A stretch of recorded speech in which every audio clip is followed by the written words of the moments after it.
Thank you very much. I don't know if you all know Lego, so I'm just going to make a very short intro. We make toys. We make robotics. We make fun. We make stories. And we're family owned. We're not a shareholder, and they're not owned by the stock market. So it's in fourth generation coming on now. Started as a carpenter shop, moved on to plastic bricks. We are Danish owned. Lots of numbers here. And we are very much concerned about having some guidelines for how we want to do business.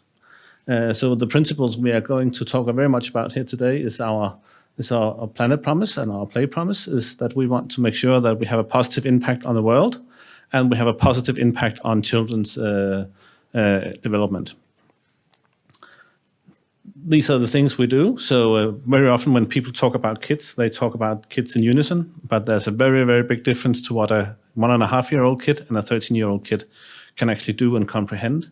So we have lots of different offerings and lots of different products targeted at all ages, different ages, which is also interesting in this context, whereas some approaches and some sorts of artificial intelligence might be appropriate in one way, but definitely not in others. So I'm coming here from our Creative Play Lab. We are a part of the Lego group where we focus on what's coming in the next 5 to 7 years. And we're trying to define on what should interesting play experiences be for kids in the future and what's actually relevant for them. And this is our ambition. We want to build radically new, big and fun Lego experiences that delight and inspire the builders of tomorrow. So that's our mission statement. And we shoot for the stars and land on the moon, basically. So why we're here today is what we want to investigate what is playful technologies. And it's a dilemma because many of these technologies are being perceived from a dangerous perspective. How do they monitor us? How do they trick us? How does it infringe our privacy? But also, it could also help us. It could make something very playful. A kid playing in an experience suddenly gets stuck. We could inspire them based on what other kids have been doing on what we believe is a good play interaction in a very subtle way without them having to read a manual or call mom and dad. So there are interactions. There are also something about which a standard that we take very seriously is that we need to make sure that the kids are relevant. They know what's relevant in the world. So new technologies coming out, and if they start playing with toys, it could actually prepare them for the world of tomorrow. So this is what we are, the focus groups we have here: safe, responsible, and playful. And thank you, Anna, for the very broad words. But that's actually what we want to do. We want this to be safe for kids, and not just within AI. And I think Anna actually gave a very good example of that you have a lot of different regulations. And we are not only covered by regulations under AI, that's very new for us, but we also have plastic regulations. We have verified parental consent. We have all sorts of regulations in many different countries. And sometimes these things are contradictory. So we both have to make a safe environment for them, and we also have to make parents do very difficult things to adhere to that, so they often skip it. It's not. When you see competitors like Facebook and Snapchat and TikTok, they are basically meant for kids above 13 because they are not allowed to be published or used by kids below 13. But what we see is that kids actually use them. So how do we create tools that are actually possible to create for younger kids? That's something very interesting for us. We want to embrace diversity. We want our experiences to work for both kids in Africa and China and Europe, and under the regulations and ethics that goes for these countries. And we want the clear and meaningful legislation that's actually comprehensive and connected. So we can adhere to one set of regulatory rules without violating others. And we actually believe that one of the biggest ambitions for us is to collaborate with the legislation bodies.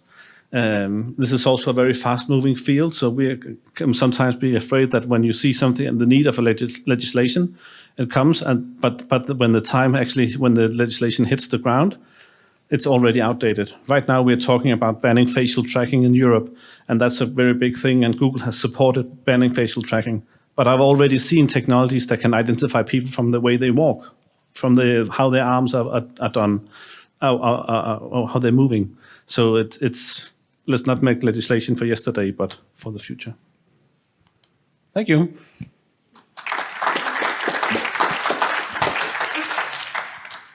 Thank you very much. This is great. I'll pick on the fact that you're actually catering to youngsters, well, across the ages, I guess, to youngsters in heart as well.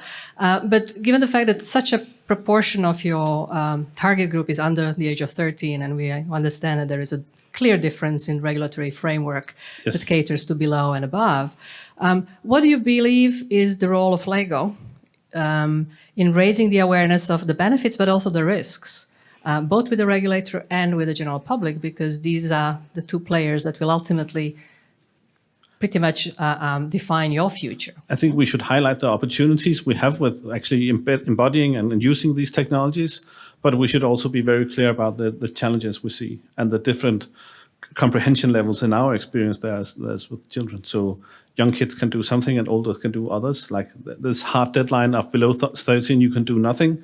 Above 13, you can do a lot of things. It's very challenging, as you can see in reality today. That's not how kids use these technologies. So I think it would be good with an open and fair discussion on at what ages and should what things be allowed. Especially when I think that we talk about education, right? Yes. And this has to start very, very early on. Exactly. Maybe a follow-up question, and this is a question I'd like to ask to all industry representatives here. What would be your 3 priorities for the regulator going forward? As you say, regulator typically catches up late, but if you were to highlight a couple of things that are really important to LEGO, where would it be?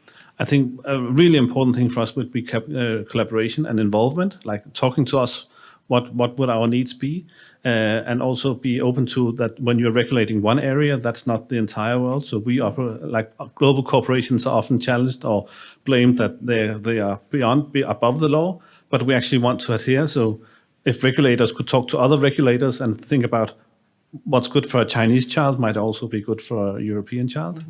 I think those are some of the most important things. So we talk about kind of geo-harmonization of some of the laws. It could be hard, and back to Anna's points as well, it might be difficult, but let's at least have the discussion. Excellent.